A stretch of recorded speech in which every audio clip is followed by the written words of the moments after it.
These extensions maximize the power of ChatGPT and will unlock AI on your phone, any website you're on, and even feed it data past 2021. Put your phone down, give me 5 minutes, because this is going to save you hours every single week. All right, so a lot of people that watch my channel are interested in the business opportunities that come from AI and their APIs. So I actually have a 3-part series coming out on my channel next week talking about exactly that. In this series, I will be covering everything that you need to start an AI business from idea to execution. It is very, very specific, and you will walk away confident that you know everything that you need to do to start your very first AI business. So if you're looking forward to that, just make sure that you're subscribed to the channel, and I'll see you there. But for today, I'm going to be sharing some ChatGPT hacks that I have found very, very useful. Also, these tools are AI businesses, so if you are interested in creating one, I would definitely use these as inspiration and go study them. But I know your time is valuable. Let's get straight into today's video. Hands down, the #1 tool I use the most is a Chrome extension called Merlin. And this extension lets me summon ChatGPT on any website that I'm on by simply hitting Command G. And the cool thing is I can highlight any words on the tab that I'm on,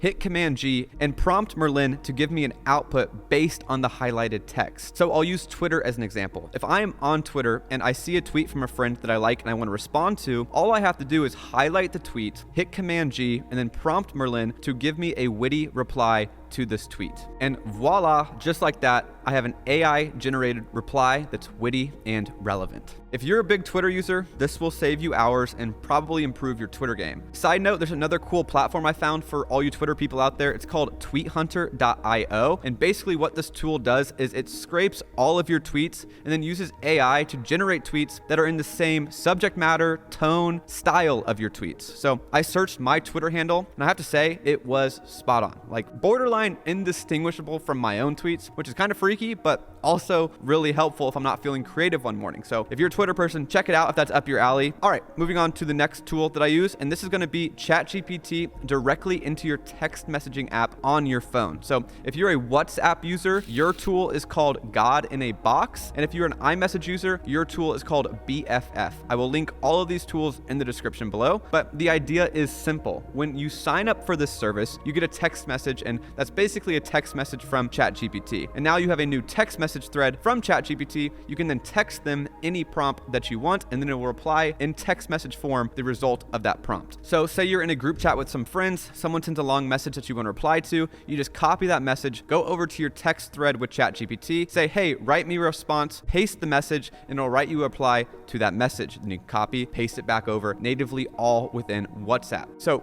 this is really, really helpful and will save you tons of time when texting friends, family, or even coworkers. Now, I haven't actually used this one. I think the BFF was on a waitlist, so I couldn't actually get access to it, and I don't use WhatsApp. So you guys are gonna have to experiment, but I did find these, and a lot of the reviews were solid. So go check those out. I'm pretty sure the WhatsApp one is active and ready for anybody to use. And another side note, if you're like me, you have like 5 different social media platforms, 3 different texting apps, Discord, and random other platforms that have a messaging system, and checking all these platforms on like a daily basis is virtually impossible, which results in me missing like really important messages. So my friend Gronk Wizard actually showed me a website called texts.com, which compiles all of your messaging platforms into like one simple to navigate user interface, which is a game changer for me. This means I have my text messages, Instagram DMs, Discord messages, Twitter, WhatsApp, all in one place, which is extremely helpful. It's not an AI tool, but it's still, like I said, a big game changer for me. Again, this one you're going to be put on a waitlist as well, but once you get access to it, I promise you it's going to change your life. And again, guys, I just want to be as clear as possible. I am not affiliated with any of these companies. I am not getting paid to talk about any of these tools on the channel, and are genuinely just tools that I have found useful in my day-to-day life. So if any of them are of value to you and you end up using them, all I ask is that you just click the like button on this channel and then send this video to a friend so we can all get better together. Now, this next one has a slightly niche use case, but has been extremely helpful for our internal team. I have actually started a Brett and Espanol YouTube channel, meaning all of my videos are going to be translated, and there's going to be a Spanish version on that channel. If you're interested, there are a few videos on it. You can go check it out. But basically, my friend Eddie Bauer, who actually does the voice dubbing for that channel, has been using this tool called Hugging Face YouTube Whisperer, which basically transcribes my videos and makes a script of my videos, and then he translates it into Spanish using another AI tool. So it's super simple, yet super helpful for a niche use case like that. He can take any YouTube video, it'll write the script word for word how I said it in the video, video, and he can just put it in a translator and then read that to do the voice dubbing. Or you could just be like YouTuber Andrew Cartwright, who copied my script word for word and made the exact same video. I take it as a compliment, Andrew. I'm glad I could inspire you. But guys, another side note, if you are actually someone who wants to grow a social media platform around AI using repurposed content, I'm going to actually put all the high-res, full-length files of my videos and the shorts that my team edits for me in a Google Drive that's accessible for anyone to freely use my content on any platform. Just put my name or the Brett Way in the description and you're free to use it however you please, whether it's TikTok, Instagram Reels, YouTube Shorts, whatever you want to do. It's your world. I'll eventually be doing a giveaway for people that do this down the line, but for now, you can find the link to those files in the description below the video. All right, now the last but potentially the most impactful tool that literally just came out is going to be the Chrome extension called Web ChatGPT, which essentially lets you augment ChatGPT prompts with relevant results from the web. So many of you may know that ChatGPT is actually limited to information before 2021, meaning anything after 2021 it doesn't know because it hasn't been trained on yet, but this extension adds relevant web results to your prompts to ChatGPT for more accurate and up-to-date conversations. And what I love about this extension is that it is a simple widget overlay of the existing ChatGPT user interface. So what this means simply is if you have the extension installed, there's going to be this new widget that pops up, and all you have to do is turn on the switch that says search on the web. Then you can choose what dates you want it to search for and what country you want this information from, which is mind-blowing. So it's super simple, yet super powerful, and these are genius AI businesses that you can kind of take inspiration of and start yourself. But to the creator of this tool, we salute you. Thank you for the excellent tool. But guys, that's it for today's videos. If there are any tools you have been using that have been very helpful in your day-to-day life, I would love to hear about them in the comment section below this video, or even join our free AI Discord server where I interview AI business founders. On top of that, it's a great place full of like-minded people who are sharing their new AI discoveries. But other than that, guys, I hope you have a wonderful day, and I will see you in the next one.